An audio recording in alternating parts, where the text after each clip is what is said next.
The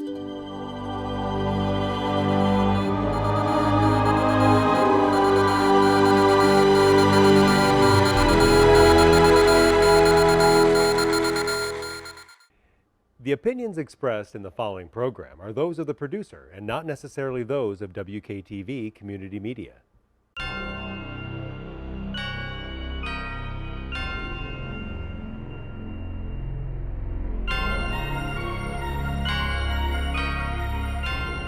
Another Grand Rapids Ghost Hunters Paranormal Podcast. Brought to you by WKTV, the Whole Picture Podcast, in the Journal. I'm Wayne Thomas. We delve deep into the obscure in this show as we explore the mysterious. When I was about 5 years old, my grandfather hunted ghosts, and he first coached me on how to communicate with the dead. He would always end by telling me to keep an open mind about things I might not easily believe, even things like vampires. No vampires on the show tonight. But we do have plenty of spooky people on the show, an incredible paranormal resource, lead investigator and founder of his own team, 10 years experience as a ghost hunter, co-host Brandon Jose. Brandon Jose. Oh, I didn't know you wanted me to talk. I'm Brandon Jose at Kent County Paranormal, and welcome to another episode of Paranormal Possibilities. And co-host Kim Colleen also has trained in ghost hunting. She fills a niche that Brandon and I can't, with good looks and a female perspective. I don't know about that. Thank you. Thank you for Yes. that. I'm Kim Colleen. Thanks, and welcome to another podcast tonight. And actually, it was Kim who brought this lead to us. So I'd like to introduce our guest tonight, Nicole Beauchamp. Thank you for having me. Yeah, of course. She is one of the founders, right, of the Tri-City Ghost Hunter Society. Yeah. Located out of Bay City, Michigan. Uh-huh. And how many are on your team? We have a small team. We have about 5 or 6 members. Okay. So it's pretty small. We started out like with a huge team and Yeah. just decided over the years to stick to, people we knew best. Yeah. How long have you been Almost having your team?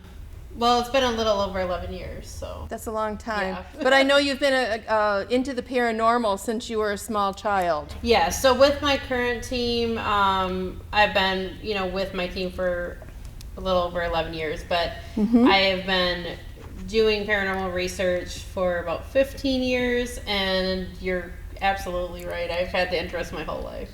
Yeah, I heard you say you used to have friends over and you would ghost hunt up in the attic, and for some reason they didn't want to have sleepovers. Yeah, no. Oh, you grew up in a haunted house, didn't you? I didn't grow, well, I had experiences in my house, but I wouldn't really call it a haunted house. Okay. It was a pretty regular house, I guess. Yeah. But I was just always into like the spooky side of things. So like when my friends would come over, I would be like waiting at the end of the hallway upstairs, like Trying to scare 'em. Yeah, I'd have like a white dress on and I would hold a pose just to look like I was dead and nobody wanted to spend the night. Oh, yeah, you sound like fun. Yeah, that's our kind of people, Wayne. Exactly, Nothing right. has changed. Nothing has changed because Oh, I that's still great. do that stuff. Well, the main reason you're here tonight with us is we really want to talk about your new book. Yeah, that's amazing. That is It's called Haunted Bay City, Michigan. And it literally is talking about what was considered Hell's Half Mile. Yep, that was Way back in, let's see, what year was that? Like in the 1800s, is that right? Yep, like the late 1800s. Like that was the most dangerous area of Bay City at that time. It was, not a very big area, but Yeah. they packed a lot of What it was deviant like stuff into that. 6 blocks. Yeah. And it was literally this red light district. Yep. And I have a little description of it. Oh, okay. Sinister Victorian lady terrorizes visitors on upper level of Bay City Antique Center. Ghost of disfigured little girl roams Sage Library. Yep. Former caretaker of the USS Edison haunts ship, and that would be Paul, the Yep. former caretaker. And that's chapter 1 of your book. We love using this platform to promote authors like yourself that write about Michigan and local authors like yourself. But you're not exactly local. You drove all the way across the state from Bay City to be here. Well, I have family here too, so Oh, I got to good. see them. My godson broke his leg and couldn't come to my book signing, so this was a good opportunity. Oh, to I'm so go see it. glad. Well, I purchased your book, so I I appreciate want to that. make sure that you sign it before you leave, though. Most definitely. Great. Gotcha. So the book kind of starts out almost, back in time. Yep. Talking about the history of Bay City, where it was almost like the lumber capital of the world at that time, where the lumberjacks would come in and they would work, and a lot of the debauchery that would happen was from the lumberjacks, right? Oh yeah. They had this system of underground tunnels, and that they could actually visit one brothel to the next or one saloon to the next without getting caught. Yep. Exactly. And, it wasn't unlikely to see a murder victim, floating down the Saginaw River. Yeah, it was a very common thing back then. Yeah. Is there Just anything? murders. Is there anything else that you kind of want to talk about with that day and age in your book? I guess the entertainment back then Yeah. was a lot weirder. There was a man, and he was one of the lumberjacks, and he would get down on all fours and fight bulldogs on Water Street. And all I can say is thank God our entertainment has gotten better. Yeah. Yeah, you have a passion for the paranormal, but also history. Oh Yeah. yeah. And history is a big part of the paranormal. I mean, if you go to a place, you might not see a ghost, but at least enjoy the architecture and the history around the building, Yeah. right? You talk a lot about that, the history of who built the buildings that are haunted, even to this day and age. And right from the get-go, chapter 1, the gray ghost. What is the gray ghost? The Gray Ghost is a nickname for the USS Edson, which is a historic naval destroyer ship that is docked in Bay City. Okay. Edson. I thought it was Edison. I was saying it wrong. Oh yeah, Edson. it was named after a Marine. And we used the Twilight Zone intro because Yeah. they had the Gray Ghost on one of their. They did. Did you see that movie where they had the Gray Ghost on the Twilight Zone? See a part of it, yeah. Yeah, they used a lot of the interior filming, and for the exterior, they actually used another ship. But Brandon, did you see that episode of the Twilight Zone? I'm sure I've seen it at some point. 30 I love Phantoms, watching the 30 Twilight Phantoms Zone, so- grave. I Yeah. know. I'm going to watch it again because now I got to watch and see the different scenes that are inside the Gray Ghost. Yeah. Oh, yeah. Well, you wouldn't believe the encounters people have had at that place. With Paul, the former caretaker, or other. There's a couple things there, definitely. But yeah, Paul, I guess, is the main And one. you've been on there several times? Yeah, I love that place. I love the volunteers there. They're great people. So I just wanted to include them and Yeah. support them. That was a great place to start, I think, in your book. Yeah. Right? Totally. Bay City Antiques. I thought your story about the military cap attachment that your dad was going to buy at the antique store, Yeah. and he was so excited he found it, but then he didn't buy it because he was afraid there was a attachment to it. A lot of us in the paranormal field feel like there could be the possibility that a spirit or something could be attached to a physical object, something that was near and dear to them. So I thought it was interesting that your dad put that back. That's a very common stories that come out of the antique center. Okay. Is that a lot of people, have those kind of experiences where they get drawn to like one item and then they don't want anything to do with it because they have experiences. So that was just one story of many stories. Right. What has happened at the antique center and Yeah. What's probably the best story coming out of the antique store? Well, is that chapter 2? Yeah. Well, I know the Annabelle doll. Brandon, Oh, yeah. are you familiar with the Annabelle doll? Yeah. It's a Raggedy Ann. The Ed and the Rain Warren. Yeah. Oh, yeah. they got that at an antique store. Yeah. Oh, no, Yeah. that's right. They got. So that I would in think there. that might be one of the items that from there that you.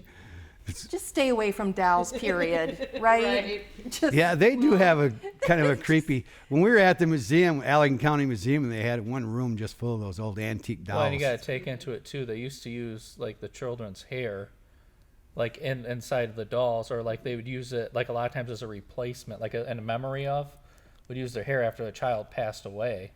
So you definitely think like something like that could hold on to Right, it. a lot of they put human the hair. in the doll. Yeah. Yeah, I they think a lot of human They would hair. make it almost as like in memory of, but they would use like the actual hair too. I did not know And back that. back in the day too, they used to take family photos with With the dead dead people, body, like yeah. acting like in a family scene or whatever. Yeah, those glass eyes they use. Yeah. Those old glass eyes too that they would use in those babies. They are kind of creepy. Mm-hmm.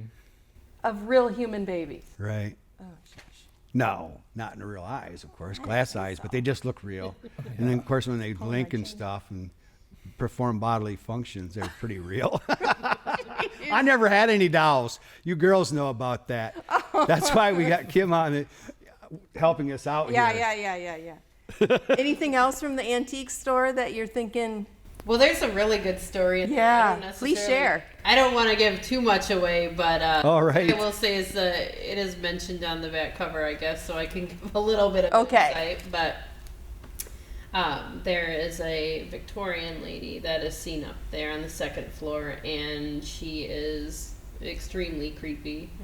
A description of her is in the book, and like I said, I don't want to give too much away, but she's very like sinister, menacing looking, and anybody who has seen her is just noped right out.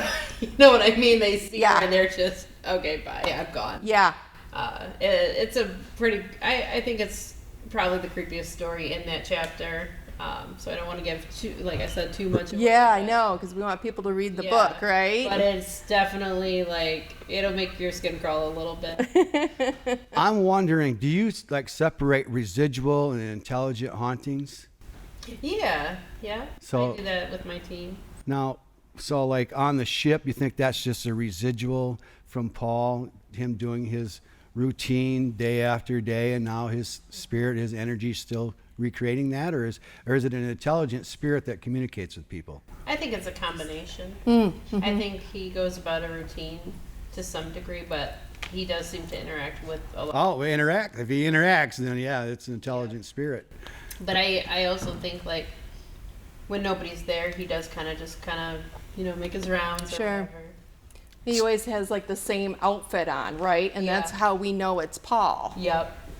Yeah, like- period clothing's a dead Yeah. giveaway. Same thing with that Victorian ghost in the antique Right. shop. Is that a residual haunting or intelligent? That, as far as I know, that one is an intelligent haunting. But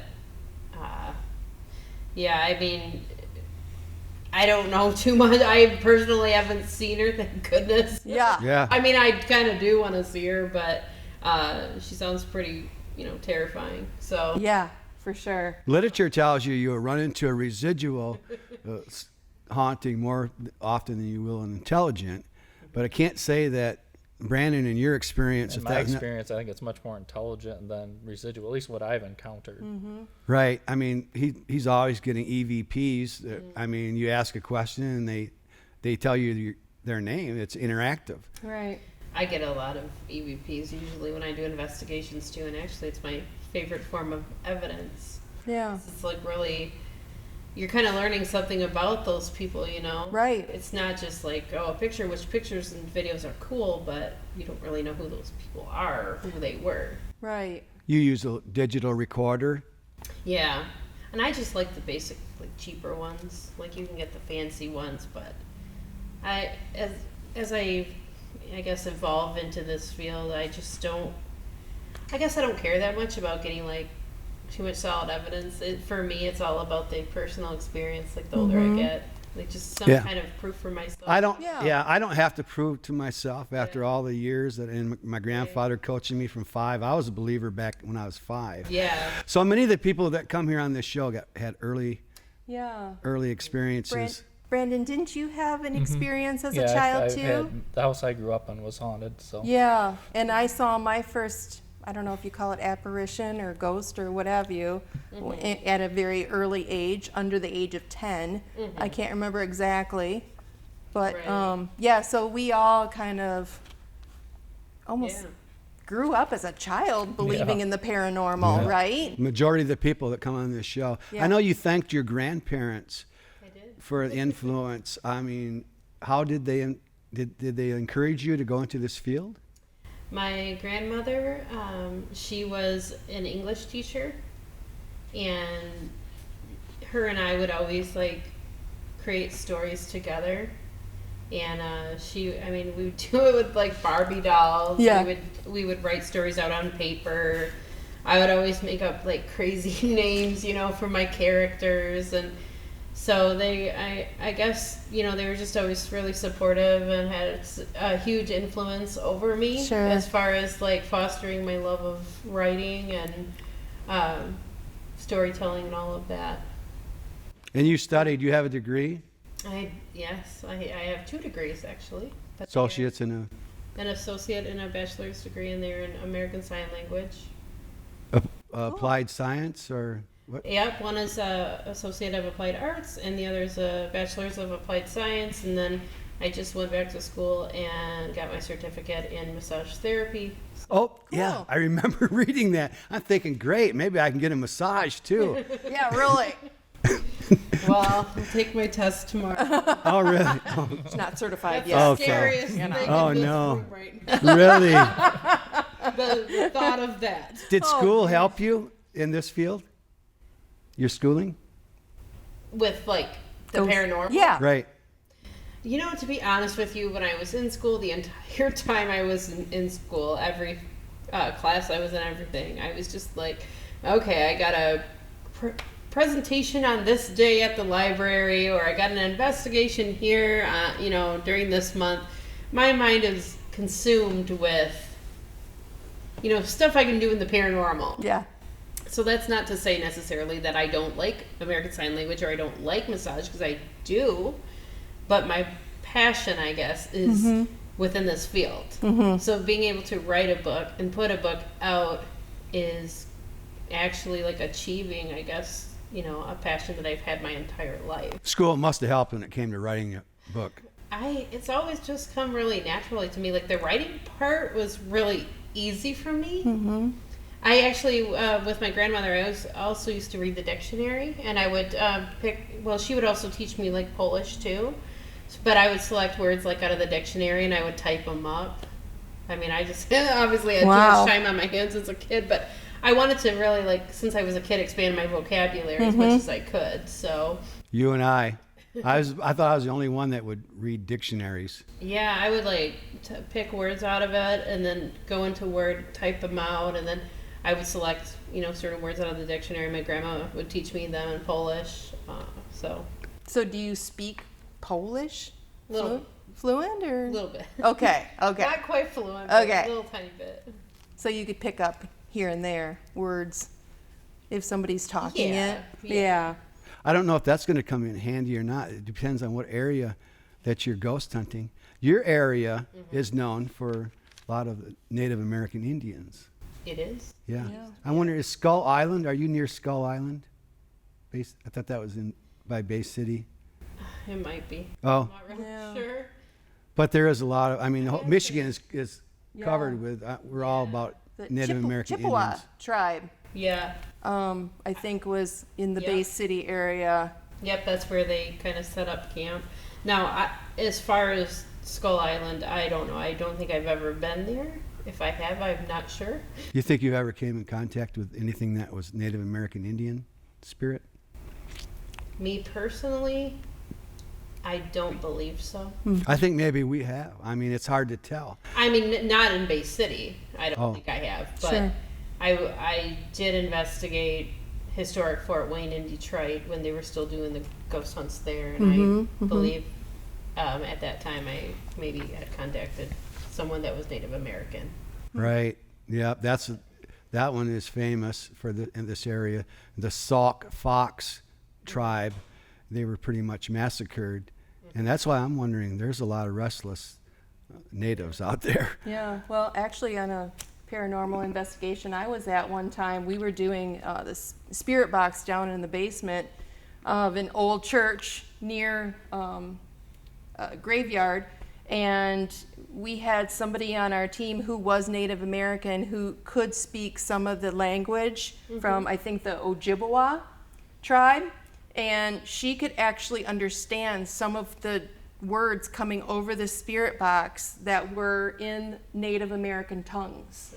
Yeah, I think being bilingual is a good thing. like- I mean, we kept wishing we had somebody that could speak Spanish. Yeah. Because we had cases where we heard things, come through the spirit box. You use the spirit box? I'm interested in some of the tools that you use. Yeah, I really like the spirit box. Actually, I was investigating the old Mason funeral home in the old Jewett funeral home in Mason, Michigan, and it used to be owned by a Spanish family. And we were in the basement, doing like a spirit box session. And I said, "Can you tell me the translation for gato?" And over the spirit box, it said cat. And I, of course, freaked out. I was so excited. First of all, I love cats. Second of all, it like translated, English to, Spanish for me. Or, I'm sorry. Yeah. Spanish to English. Yeah. Right. And so that was just really cool. Oh my gosh. Sorry, my brain's half asleep. I've been studying a lot. For the massage test? Yeah. Yes. You talk a little bit in the book about voodoo Oh, really? religion. Especially in chapter 6, there was was it a church at one time? Yep, it's a tattoo shop now. Yeah. So the people bought it, kind of restored it, and tell us a little bit about what your take is on voodoo. So voodoo, I guess when people overall, I'm just going to use this as an example. So people think of New Orleans and they think oh, it's so dark, it's so dreary, the voodoo side of it, it's spooky, it's this, it's that. And then you have, the other aspect, everything, everybody's crazy and everybody's wild and they're doing this and that. Well, I guess those are just kind of propaganda, kind of the way we view something like New Orleans, for example, is a lot of propaganda that's put out to us in the form of merchandise. Here, wear this shirt that says this, and and then this becomes like the be all and end all of what that those customs are. But when in reality it's just so different. I went to Mardi Gras, it was really family friendly, and the same kind of goes, I guess, for voodoo, which voodoo actually brought a lot of comfort to slaves when they left Haiti. Right. Yep. And it's not like this crazy dark necessarily this religion that is causing harm to people. It's bringing hope to people. Right. They're not making dowels and they're not shoving pins in the dowels. Exactly. Yes, they are, Kim. I see it on the TV all the time. Exactly, but there we go. That's That's those just novelty a items. misconception, I think, of what the let's be religion honest, actually is. It's it's the capitalism. They're putting these dolls out there and they're saying that this is the facts, and it's not the facts. Right. Voodoo is actually no different than any other religion, really. I mean, sure, do they have some different, practices, things that are more unique than we're used to? Yes, they do. But, for those people that practice that, that's normal. Isn't voodoo spirit driven? They feel like the spirit talks to them and drives them, and isn't that kind of the basis of voodoo? Yeah, is spirits. Instead of God talking to them, it's exactly. the spirits talking. Spirits. To them. Yep. Now they have hoodoo. What's that? Hoodoo. It's a lot like voodoo. What's hoodoo? Hoodoo is what, when we have Chachan in here, that's what she's into, hoodoo, with spells and stuff. But the chapter 6, it's entitled Geaux, to the light. And I'm like, what is that? I don't even know how to pronounce that, but I know it means go to the light. Yeah. But why would you use that? Say it, and why use that reference? Okay, so in New Orleans, there is, they have different sports teams, kind of like we do here. And one of their sports teams, I believe it's LSU. Tigers, I think. Louisiana State University. Tigers. It's the Tigers. And their saying is "Go Tigers," and they're like a French or, they're rooted in like French culture. So Now I get it. yeah, so it's Geaux. Well, the tattoo shop that used to be this church. Yeah. They actually modeled their tattoo shop after the voodoo parlors in New Orleans. So, and they're Okay. like New Orleans enthusiasts, just like myself. So I'm like, I gotta find a way to like be creative with this. Oh, that's cool. I thought you were a former Tiger or something. I'm like, why would she use that reference? I didn't. How do you pronounce it? Geaux. It's go. It's just go. Go to. But is it French then? French word? I don't think it's like an actual. It's not actually a word, right? I looked it up. French word. I looked it up. Oh, it's not really a word. I'm It's just like a oh play no, on words, I guess. cute. I like Trying to it make though. things more Right? I was trying to be creative with the chapter titles, because I just didn't want to name it, tattoo shop or Right. something. Yeah, Right. you're real inventive with these titles, Yeah, like right. sheer terror, I guess. You talked about underground tunnels a little bit already. Yeah. So are you interested in the sheer building or? The tunnels. Oh, Have you been well, in the tunnels under the city? I have seen the remnants of the tunnels under the city, but I have not actually been in there. I am dying to get in there. Yeah, So, If you right. can find Wow. anybody that knows how to get in there, you let me know because I've tried. Yeah. So bats or rats? Which one do I like better? She likes them both. Which Well, one do you I used like to have pet rats, but I don't want to get bit by either one. But I think the bats, they are kind of cute. Like, from a distance, of course. Yeah, which one don't you want to run into? That's Well, the question. I I know, guess bats hunt. probably, because, like, if they got stuck in my hair, that would probably be a terrible thing. Yeah, we've ran into bats. Brandon got a laugh at one of the Yeah, investigations. at the jailhouse. So I'm packing my gear up. All of a sudden, I hear Wayne scream. Like, did you see a ghost? It's like, no, a bat just flew in my face. Yeah, one time Yeah. I was at this asylum in West Virginia, and I was like, I saw this bat in this room, so of course I'm being an idiot. I got the light blaring on it, and I'm just singing like a stupid bat song, and all of a sudden it like decides to stop like circling around the room and fly right out at me. They're funny if they're after someone else. That's Yeah. true. Oh yeah, they are real funny. I've been rolling on the floor on an investigation when they were after my friend, but it wasn't as funny when I opened up the door at the Allegheny County Jail and it was right in my face. Yeah, you'd have thought I was a little girl. Have you ever been frightened on any case? I mean, yeah.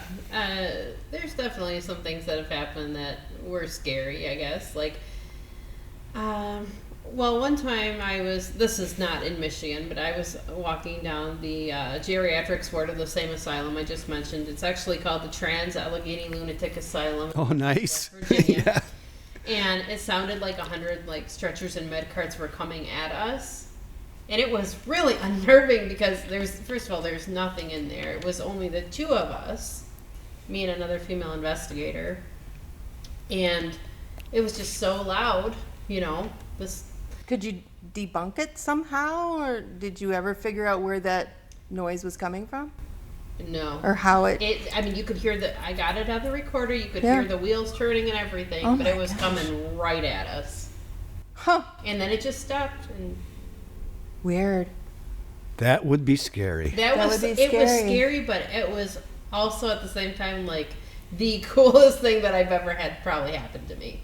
I've had some other really cool things happen to me, but something about that, Yeah. knowing that asylum was like empty, and then to hear, you know what I'm saying? Yeah. It had to be- Especially Just those that like equipment squeaky coming at wheels me. or whatever. It had to be paranormal, right? There's nobody else in there. I just don't like saying like 100%, for sure that was paranormal, because who knows? You Right. know what I mean? Who really knows? But I don't know what else it could have been. Yeah. Honestly. Right. Like, I mean, even if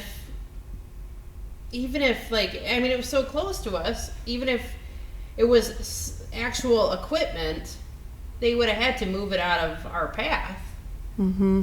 because of the sheer amount of it, but we never heard it, after, well, we didn't hear it with our ears, but actually in the recorder, it's still going. Sure. You can still hear those wheels going, so. Brandon and I were in this giant attic building library.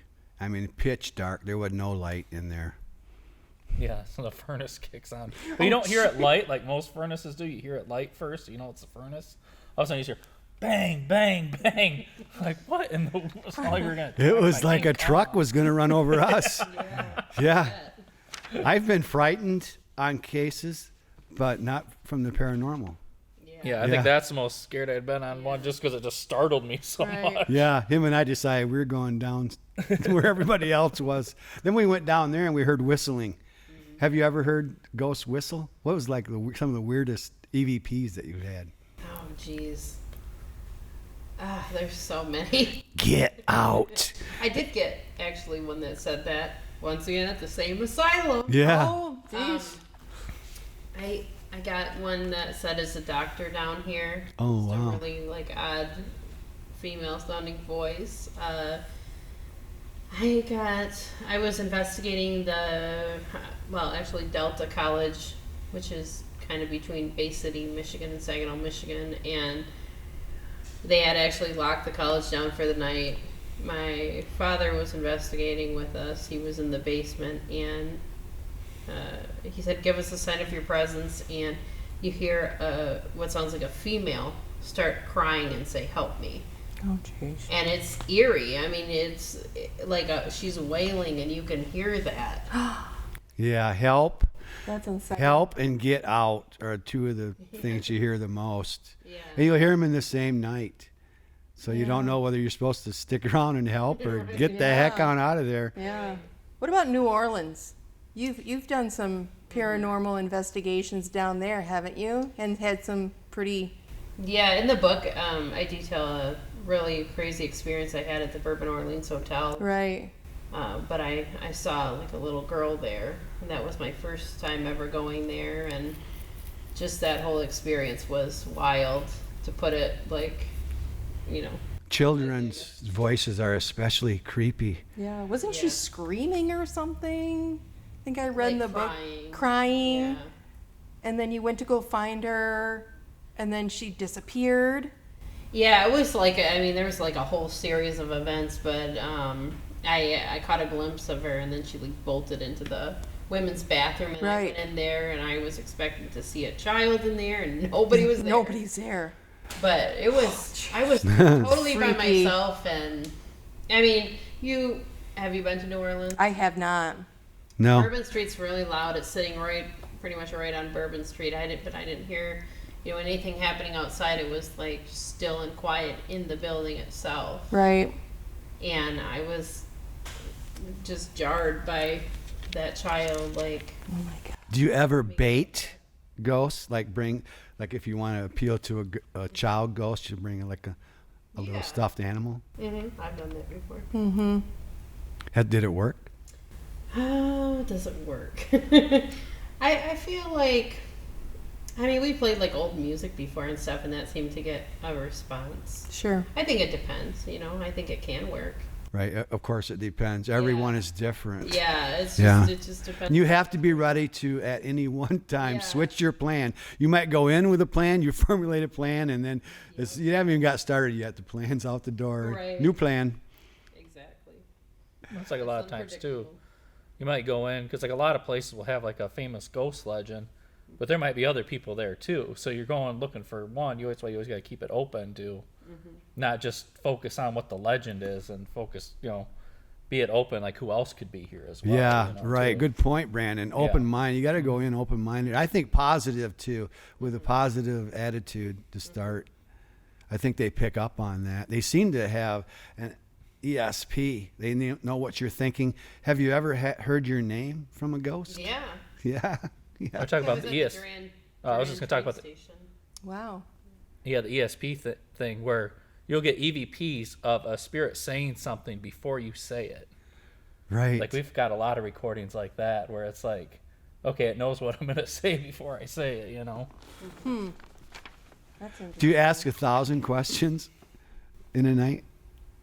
I I like to pace myself. I've been on investigations where people just one after the other, and I just don't think that works. Right. You cannot layer your questions. Exactly. You have to give them time to answer the question that you ask. Otherwise, when they answer you, you don't know what question they just answered. I usually switch it up, so I'll do like maybe, I don't know, 8 questions, and then I'll Yeah. move on to try something else and, see what happens. And then maybe later we'll go back to asking more, but Brandon uses the ghost box, but he uses the Estes method. I don't know if you're familiar with the Estes method. I don't think so. You'll have to check into that. Yeah. I mean, Brandon, I know it's kind of complicated, but can you just briefly describe it? Well, it's been kind of called other things, but the Estes is because of the inventors. That's what they call it. It's basically where you have headphones on, a blindfold, and you have the spirit box plugged in, so one person's listening to it and they don't know what the questions are, so they're just saying whatever they hear, whatever they're feeling, and the other people will be asking questions. Right. So it's basically to remove the like when you have everybody sitting around and you're going through, okay, tell me your name, you hear something that sounds like a name, and everybody kind of runs away with that being it, but then you go back and listen to it, it's not really saying that, but so it's just kind of a way to give more validity to it, because if you're getting intelligent answers, that person that's giving it doesn't know what the question is. Right. So Yeah, it takes some of it, preconceived stuff out of it. It makes it a little more legit. Chapter 7, when you talked about help me, you got help me in there, and Tessa, is that what you referred to when you heard the help me when you were in New Orleans? From chapter 7, spirit guides and positive vibes. Well, chapter 7 is actually Tummy Ache Candy Store, but in the Oh yeah, Tummy Ache Candy Store. Yeah. I love that. I know, I think I've right? been there. That's where they got the prankster ghosts. Yeah. Didn't somebody get a little slap on the behind there? Oh no. And didn't she like put the ghost in its place Yeah, or whatever? she did not And- appreciate it. All right. But then another employee was going to the bathroom during a birthday party, and the door flung open on her. Oh my gosh! Oh, that's How right. I remember humiliating. that. Can you imagine? That reminds me of the ladies in the I think it's in chapter 7, the black shoes, and Yeah. the ladies were in the restroom, and some guy comes right up to the door with these manly black shoes on, Yeah. Can you imagine the discomfort of sitting in that stall? and the lady was like, "There's somebody in here, get out!" Yeah. And he wouldn't leave. Yeah, besides, there's a female in here. I know. And they start scratching on the door or whatever. Yeah. And she couldn't see him. She couldn't see anything other than the shoes. Shoes. And the nails, pretty Shoes. much. I mean, that's a freaky chapter, man. Yeah. Yeah. I mean, Oh, that's worth buying the book by itself. you guys got to go to just, get to chapter 9, learn about what happens, and then the story continues with another person who sees the black shoe guy. Yeah. Yeah, so I liked so much of the book. I did too. The conclusion, you talk about poltergeist, and you use a reference to 856 AD, and there's incidents that happened in Germany. Yeah, so that's where originally that term came from, poltergeist, I guess. Yeah, there was what you said, ruckus on a farm where they were hurling stones and actually setting the house on fire. Yeah. See, I used that for a reference when I used to do a handout when I was ghost hunting. And so I thought that was interesting that we used the same reference for that. But that wasn't the earliest report of ghosts. You had an earlier one, Yeah. which Yeah. was interesting to me because I didn't know about the earlier one. Well, I was trying to trace back the history of paranormal sightings, I guess, because not necessarily to prove anything to anybody, but just to kind of say, look, this has been going on Forever. Right. And literally everywhere you go, people will say, this place is haunted or that place. You can't really get away from people saying that they've encountered paranormal activity. You can't Right. get away from it. I mean, so whether you choose to accept it or not, it's pretty much here to stay. right. Michigan, especially rich. Oh, yeah. I think I don't know if it's some kind of electrical force that we have with all this water that surrounds us, because water plays into residual energy. Sure. And they use that energy. Yeah, your reference was to 1st century AD, Pliny the Younger. So even farther back, and I love that. And you also made references to like some of the important people that have haunted like the White House and stuff, Abraham Lincoln. Yeah. Yeah. So I Those thought are very popular stories. You know? those are interesting to me. I always like Churchill's account of seeing Lincoln's ghost. He was in the bath and he was getting out of the bath and he sees Lincoln's ghost or whatever while he's, just out of the bath. And he's, Mr. President, you seem to have caught me at a disadvantage. And Lincoln smiles at him and disappears. Oh, that's good. Benjamin Franklin, you cited a few of them, examples. I love all that stuff because it wasn't just about Bay City. I mean, there's a lot. I mean, the title says Bay City, but there's a lot of other information in your book. Yeah, well, we were trying to like tell some of the other states that too, because I didn't want to just. I mean, the history of hauntings and all that. Like I said, it dates back like to the earliest time of civilization, pretty much, and like I said, every country, every province, state. Ghosts are seen inside, outside, day and night. Right. Yeah, and when we were trying to tell people, hey, like you're mentioned in the book, they just kind of blew it off. They're like, well, this is Bay City, Michigan. You probably got the wrong place. I'm like, no, like you're like listed in this book. Your place is in this book. I was just trying to like tell people. Yeah. Maybe wanted to. I've done the same thing. Yeah, you show up and say, "Yeah, do you know that you're haunted?" And no, we're not. But you raised some money, and I was on teams that raised money so we could buy equipment. But you raised some money, and then you donated it to restore an antique building.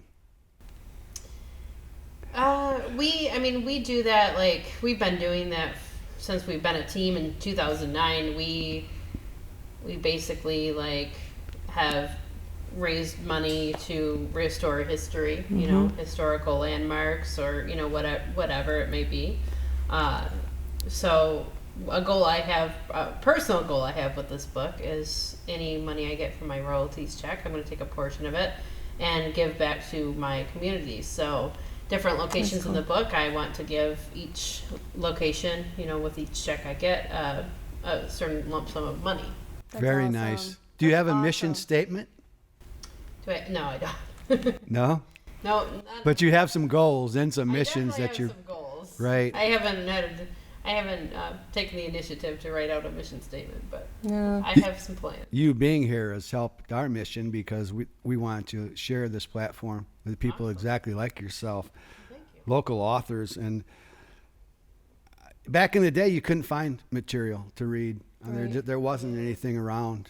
I think, was it Von Daniken or however you say that, way back when, is something I read about aliens, and I guess I was interested, but for the longest time, I didn't even research it, and I came across it at 5 years old, but I didn't start ghost hunting until I was much older. Yeah. Well, I just, that's exactly it. There's not a lot of books out there on the topic, at least where I'm from. And I don't want to, insult anybody else's work, of course, but sometimes books on this topic or books on history can tend to be a little bit dry. Right. Because people don't necessarily want to read investigating techniques. That's dry. I mean, people want to read about the meat of the experience. They want to read about what they may see if they go to these locations. Yeah. So you have to treat it almost like, when you're telling the story, you almost treat it like you're reading like a movie script.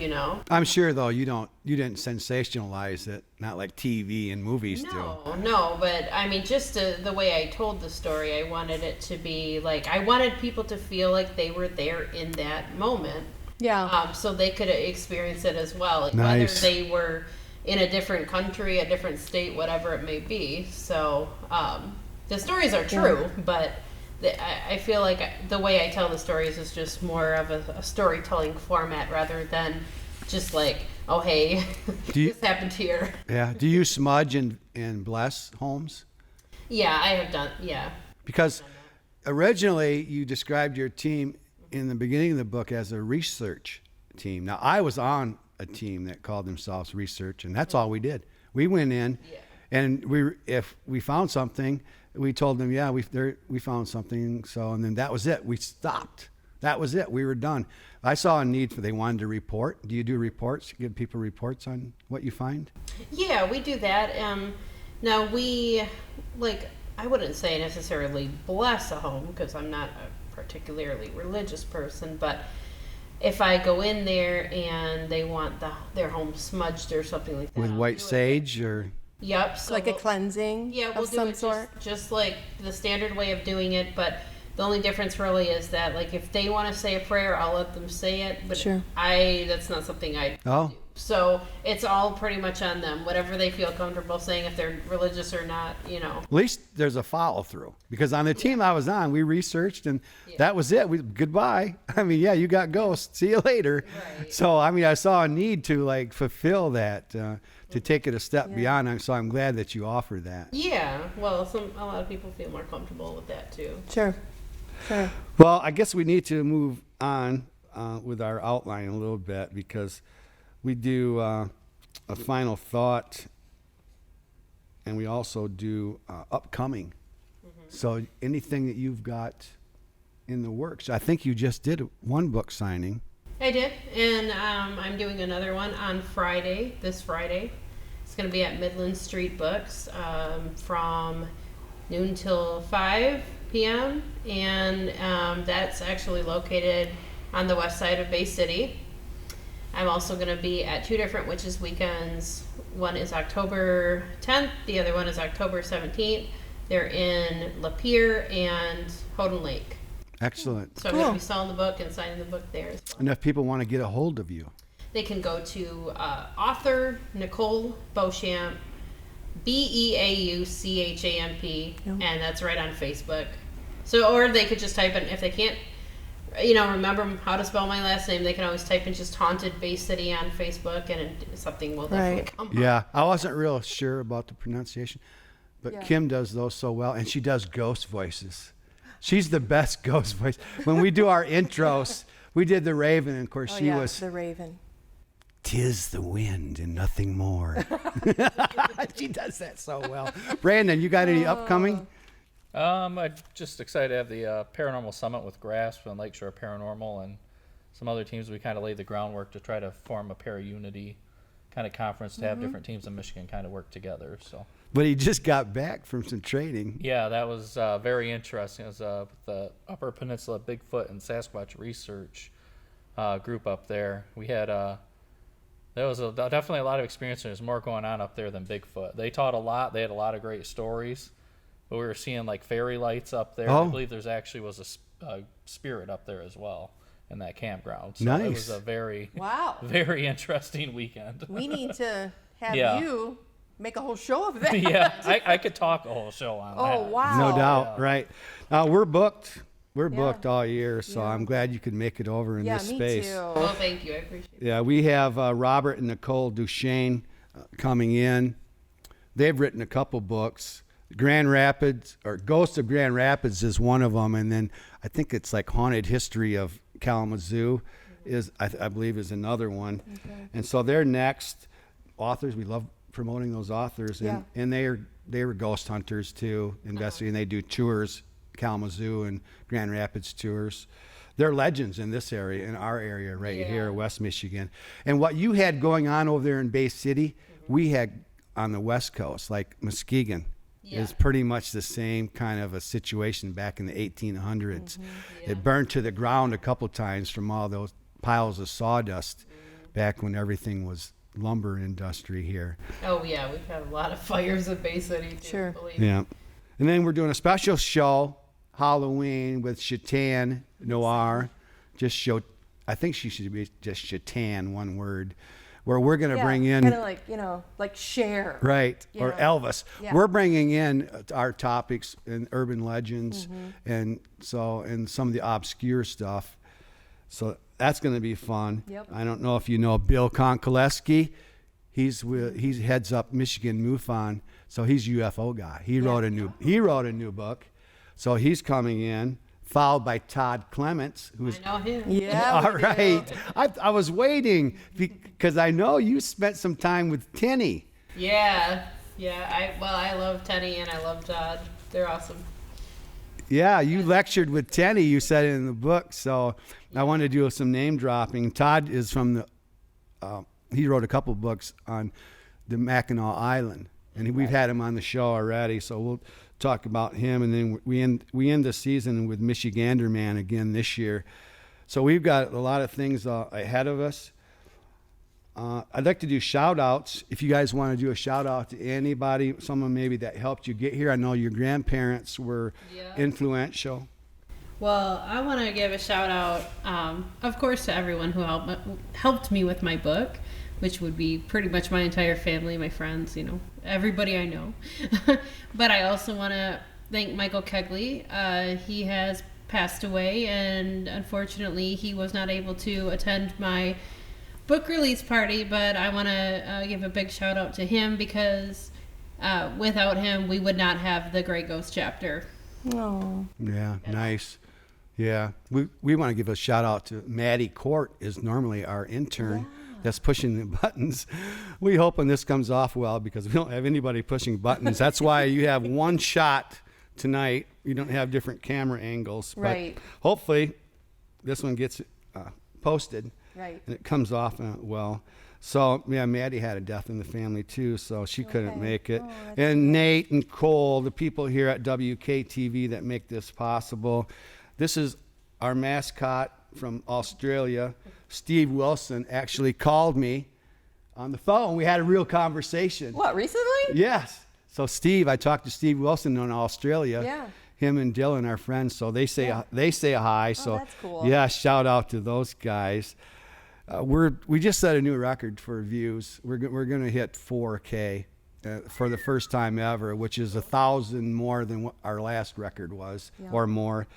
So Linda Dillard, she's with Sleepy Hollow Dog Rescue, great work, and she also does paranormal investigating team studies called PITS, Jamestown, Louisiana. Darren, who was on last show, who's going to set the record for his show.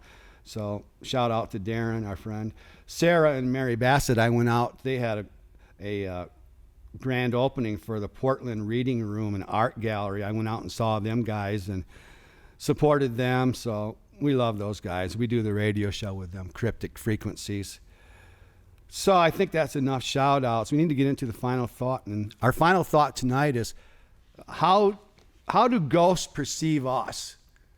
We know how we perceive them, like orbs, shadows, maybe a apparition that you only see part of. We hear them as a whisper, knocks, whistles, stuff like that. They're very elusive. So, but how do you think ghosts perceive us? Do they see us like regular people, like a light? Can they hear us good? You go first, Nick. If you want my honest opinion, I think they think we're very cringeworthy. They're probably like, my God, these women of this new century, don't take care of themselves. These men are crazy, blah, blah, blah. They're especially if they're from, the 1800s. Sure. Like, what is, she or he wearing? Right. What are they doing? But no, I mean. They think we're petty. Yeah, I mean, and just probably like lunatics, like full-blown lunatics. But no, I think they probably just see us like people, Yeah. They probably see our full forms, hear us well. So. I think they do. Because I'm constantly telling the spirits, if you shout at me so I can hear you, please, when I was on an investigation. I feel like I think it probably takes a lot of energy to manifest or to do certain actions, but I think that they probably do see us and hear us. Yeah, I wonder if they're limited on how much energy. Like they're like, well, I can only tell you my name once or twice, so stop asking me that same question. Yeah, you're making me upset here.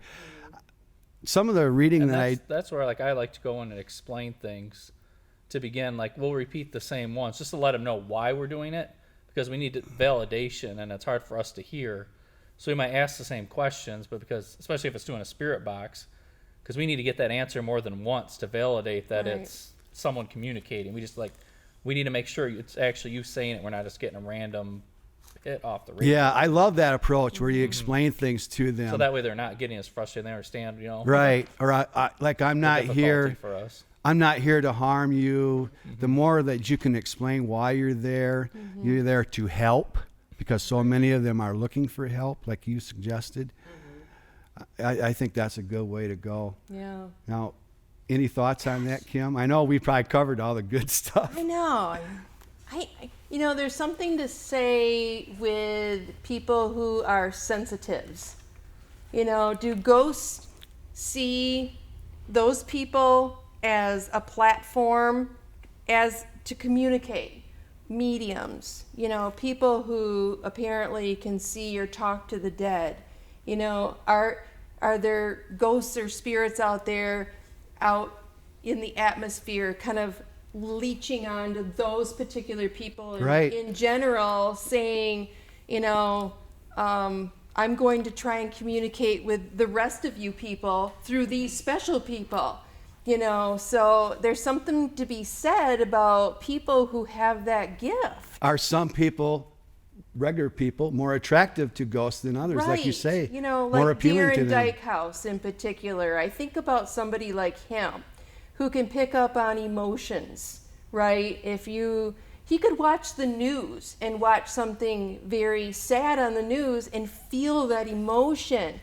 And our spirits using him as a communication tool. I wonder if they're putting off a different colored aura or light, because I think we do have an aura to us. That's what I'm wondering. I'm wondering how they perceive us. I don't think that question is going to be answered here tonight. No, it's not. Right. It's like with anything, we're always just trying to get another little piece of evidence, to kind of get a better clue. And a lot of us, we're not going to know till we're on the other side exactly what it's like. Right. Exactly. And we put some more pieces together tonight with Nick's visit. I appreciate that. I like to always leave us, so thanks for everybody that could make it, coming across the state to join us, Nick. Thanks, Nick. So much. You're welcome. Thank you. I like to leave us with some inspirational quote at the end, and with Ruth Bader Ginsburg passing away, I looked into some stuff that she had to say. Yeah. So I have about 3 things here by Ruth. And the first one, nothing to do with paranormal, but in every marriage, it helps sometimes to be a little deaf. So I wrote that one down, so I'm going to remember that one. But she said, I would like to be remembered as someone who used whatever talent she had to do her work to the very best of her ability.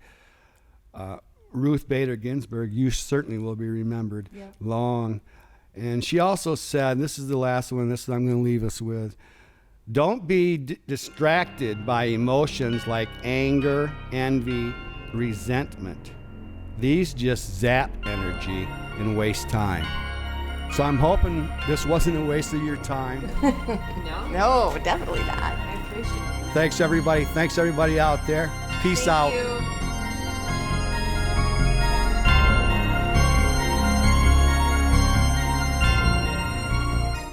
The opinions expressed in the preceding program are those of the producer and not necessarily those of WKTV Community Media.